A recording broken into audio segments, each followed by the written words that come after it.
Bom dia, graça e paz em nome de Jesus. Deus te abençoe nesta manhã de terça-feira. Hoje é dia 18 de junho. Que o Senhor derrame da sua graça, do seu poder, da sua unção sobre a tua vida, estenda sobre a tua casa, em nome de Jesus, e te abençoe ricamente nesta terça-feira. Abençoe toda a tua casa. Eu quero te convidar a abrir aí a tua Bíblia, na segunda epístola de Paulo a Timóteo, capítulo 2, o verso de número 14. Enquanto você abre 2 Timóteo 2,14, nós vamos orar. Pai, em nome de Jesus, nós queremos te agradecer por esse dia. Queremos te dar toda a honra, toda a glória e todo o louvor. Queremos pedir a Deus que o Senhor nos conceda sabedoria, entendimento da tua palavra. O Senhor nos conceda também o teu Espírito Santo. Pai, dá-nos do teu Espírito. Em nome de Jesus, amém e amém. Amém? Glória a Deus por essa terça-feira, mais uma vez. E nós vamos ler então o texto que está ali na segunda epístola de Timóteo, capítulo 2, verso 14, onde na epígrafe do texto, a epígrafe é aquele título anterior ao verso 14, não são todas as Bíblias que têm, mas algumas Bíblias, ou uma boa parte, possuem essas epígrafes. E na minha versão aqui, Almeida Revista Atualizada, que eu estou lendo, diz assim: as falsas doutrinas e os falsos crentes, como corrigi-los? Então ele diz assim, recomenda estas coisas.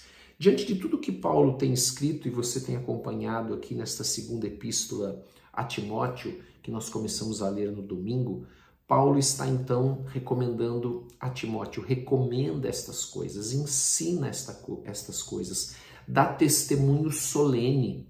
Sabe, amados, dar um testemunho solene é mostrar a importância, a seriedade desse assunto a todos perante Deus, para que evitem contendas de palavras que para nada aproveita, exceto para a subversão dos ouvintes. O que estava acontecendo lá na igreja? Esses falsos mestres, eles estavam usando a razão humana para distorcer a palavra de Deus. Nós já falamos sobre isso, é um problema que vem já acontecendo na igreja desde o livro de Atos, as epístolas que nós lemos de Pedro, do apóstolo João, do apóstolo Tiago, as epístolas que nós temos lido de Paulo, onde eles afirmavam que Jesus Cristo, ele não havia ressuscitado. Muitos desses falsos mestres, eles questionavam a ressurreição.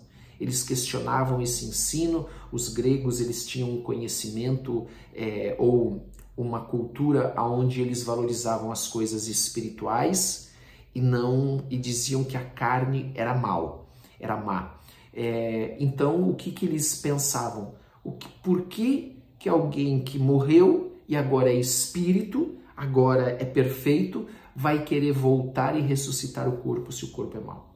Então esse era um questionamento, e esses falsos mestres, eles questionavam isso, eles não entendiam que essa ressurreição tinha a ver com o corpo glorificado, que não estavam mais presos aos desejos desse mundo, às concupiscências desse mundo. E então no versículo de número 14 ele diz, olha, não dê mais espaço, lugar para essas discussões, porque isso está corrompendo, está distorcendo o evangelho, está confundindo os cristãos e tirando eles do caminho da palavra, porque nós já falamos e afirmamos aqui várias vezes isso, que a ressurreição ela é o selo da aprovação do Pai, em que Jesus cumpriu o seu propósito, cumpriu a sua missão. Então a ressurreição significa a aprovação do Pai. Se ele não tivesse cumprido dentro do que nós lemos inclusive ontem, dentro da palavra de Deus, jogando ou vivendo as regras da palavra de Deus, ele não teria recebido o selo da aprovação do Pai e por isso ele não teria a ressurreição. Amém? E então ele continua, procura apresentar-te a Deus aprovado, como obreiro que não tem do que se envergonhar, ou seja, que tem um bom testemunho. Como é importante nós nos apresentarmos a Deus como aquele homem aprovado, aquela mulher aprovada, aquele obreiro que não tem do que se envergonhar. Obreiro fala daquele que está no serviço para o Senhor, aquele que trabalha para Deus, aquele que vive para Deus. Amados, todos nós somos obreiros de Deus, porque as pessoas estão observando a nossa vida, o nosso proceder, o nosso testemunho. O teu vizinho, ele está o tempo todo olhando e percebendo quais são as tuas atitudes, quais são as minhas atitudes. Ele está percebendo como nós falamos, como nós agimos. Então nós precisamos ter um bom testemunho para nos apresentar diante de Deus como um obreiro aprovado, que não tem do que se envergonhar e que maneja bem a palavra da verdade. Manejar bem a palavra da verdade significa aquela pessoa que faz um corte reto, que é preciso no ensino da palavra.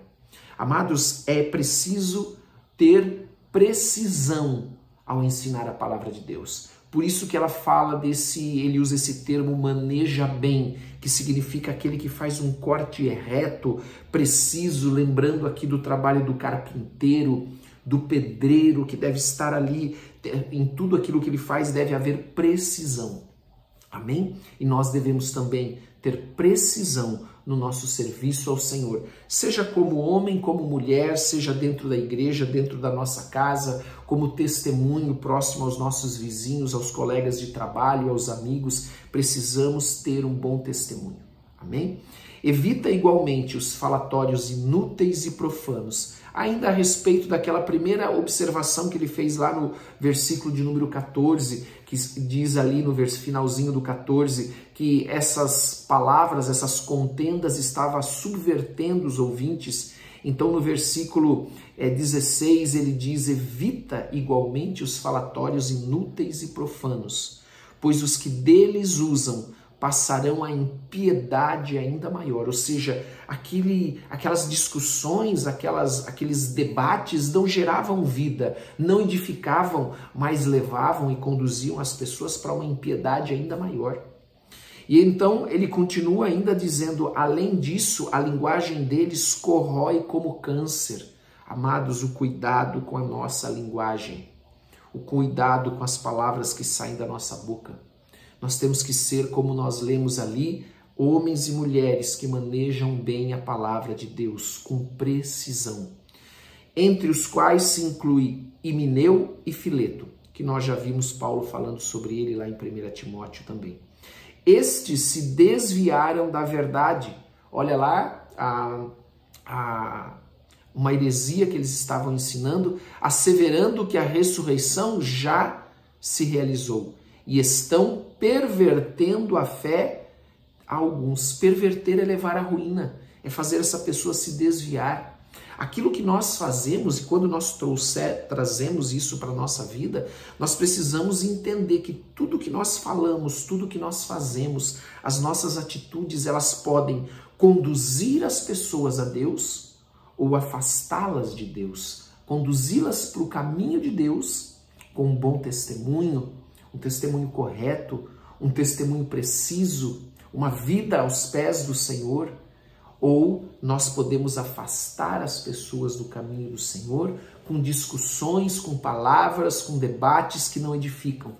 E ele diz mais, entretanto, o firme fundamento de Deus permanece, tendo este selo, o Senhor conhece os que lhe pertencem, e mais, aparte-se dele aqueles que professam, apartem-se da injustiça, todo aquele que professa o nome do Senhor. Então diz que o Senhor conhece quem é dele, pela sua vida, pela sua prática. Amém? Poderíamos citar alguns exemplos que Jesus dá para aqueles que são colocados à sua esquerda e que o Senhor diz para eles, afaste-se de mim, eu não vos conheço, mas eles disseram para Jesus, Senhor, em teu nome expulsamos demônios, em teu nome realizamos curas, milagres, mas Jesus afirma, eu não conheço vocês. E mais, aparte-se da injustiça todo aquele que professa o nome do Senhor. Você quer ser conhecido pelo Senhor? Afaste-se da injustiça. Ande em santidade. Algo muito importante que nós precisamos entender. Todo aquele que é convertido, que aceitou Jesus como seu único Senhor e Salvador de coração, ele tem dentro dele um desejo de buscar e andar em santidade. Amém? E jamais andar na injustiça. Ora, numa grande casa não há somente utensílios de ouro e de prata, há também de madeira e de barro. Então ele está afirmando aqui que nas casas haviam utensílios de ouro e prata, mas também haviam utensílios de barro, de madeira, e ele continua, alguns para honra, outros para desonra. Então os utensílios de ouro, de prata, era para servir o alimento para a família, para aqueles que estavam ali visitando, para aqueles que visitavam a casa. Já os utensílios de madeira, de barro, eles usavam talvez para retirar o lixo, retirar os detritos. Então eram utilizados para atividades menos honrosas. E ele está dizendo assim: pois se alguém mesmo se purificar destes erros, que erros? As falsas doutrinas, essas discussões tolas. Ele então diz: será utensílio para a honra, santificado e útil a seu possuidor, estando preparado para toda boa obra. Isso é interessante porque isso fala inclusive daqueles vasos de madeira, aqueles utensílios de madeira, de barro, porque se ele fosse um utensílio honrado, trazendo isso como uma figura, ele também seria usado, teria uma utilidade muito importante dentro daquela casa. Mesmo sendo um utensílio de barro, de madeira, simples. Amém? Foge outro sim das paixões da mocidade.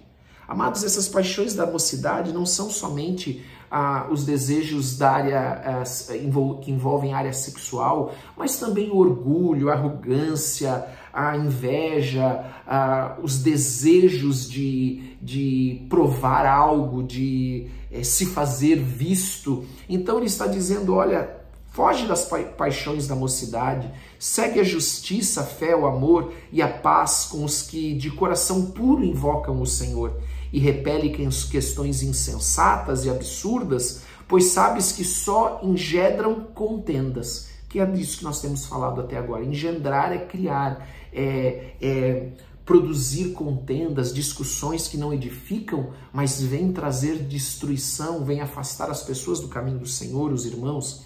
Ora, é necessário que o servo do Senhor não viva a contender. Olha aqui, amados, algumas recomendações aos servos verdadeiros do Senhor. É necessário que o servo do Senhor não viva a contender, não viva em discussões, debates, brigas, confrontos, e sim deve ser brando para com todos. Amados, nós vemos aqui o fruto do Espírito, o amor se manifestando naquele que é servo do Senhor, brando para com todos, apto para instruir, paciente, disciplinado, com mansidão, os que se opõem, com mansidão, com mansidão, os que se opõem na expectativa de que Deus lhe conceda não só o arrependimento, para conhecerem plenamente a verdade, mas também o retorno à sensatez, livrando-se eles dos laços do diabo, tendo sido feitos cativos por ele, para cumprirem a sua vontade. Então, amados, essas pessoas que estão nos laços do diabo, elas são cativas deles, elas estão presas nele. Então nós, como homens e mulheres que pertencemos ao Senhor, nós precisamos de amor, de sabedoria, de brandura, de sensatez. Amados, nós precisamos ser usados por Deus e deixar com que Deus nos use com mansidão, na expectativa de que Deus possa conceder a eles o livramento, o arrependimento, para que se livrem dos laços do diabo. Amém? Não podemos, como cristãos, ter aquela frase antiga, aqueles que são antigos conhecem, né? Eu nasci assim e eu vou morrer assim. Não, amado, se você tinha pavio curto, quando o Espírito Santo entra na tua vida, você se torna alguém paciente. Estou dando um exemplo, amoroso, brando, amém? Em nome de Jesus, porque o Espírito Santo, ele transforma as nossas vidas, em nome de Jesus. E nós somos transformados numa nova criatura. Nós deixamos de ser aquele velho homem para ser um novo homem feito em Cristo Jesus. Amém? Glória a Deus. Vamos orar. Pai, em nome de Jesus, nós pedimos que o Senhor nos dê entendimento e sabedoria nesta palavra que lemos nesta manhã. Compreensão para praticarmos. para andarmos no teu caminho, não nos desviarmos nem para a esquerda e nem para a direita. Pedimos a Deus perdão pelos nossos pecados em nome de Jesus Cristo. Perdoa-nos assim como nós temos perdoado aqueles que nos têm ofendido. E nós te pedimos, ó Deus, abençoa cada família aqui representada. Abençoa, Senhor, as suas casas, os seus lares. Abençoa o viúvo, a viúva, o solteiro, a solteira. Senhor, traz da tua paz, do teu amor, traz a presença do teu Espírito sobre os nossos corações, em nome de Jesus. Que nas nossas famílias haja reconciliação, haja amor, haja paz e que nós possamos sempre dar bom testemunho aonde nós formos, em nome de Jesus Cristo. Amém e amém. Que Deus abençoe o teu dia, que você tenha um dia mais que abençoado, em nome de Jesus Cristo. Um forte abraço, não esqueça de dar like, não esqueça de compartilhar com quem você ama e não esqueça de também colocar nos comentários o teu pedido de oração. Nós oramos todo dia por todos, em nome de Jesus. Amém? Deus te abençoe. Tenha um ótimo dia em nome de Jesus.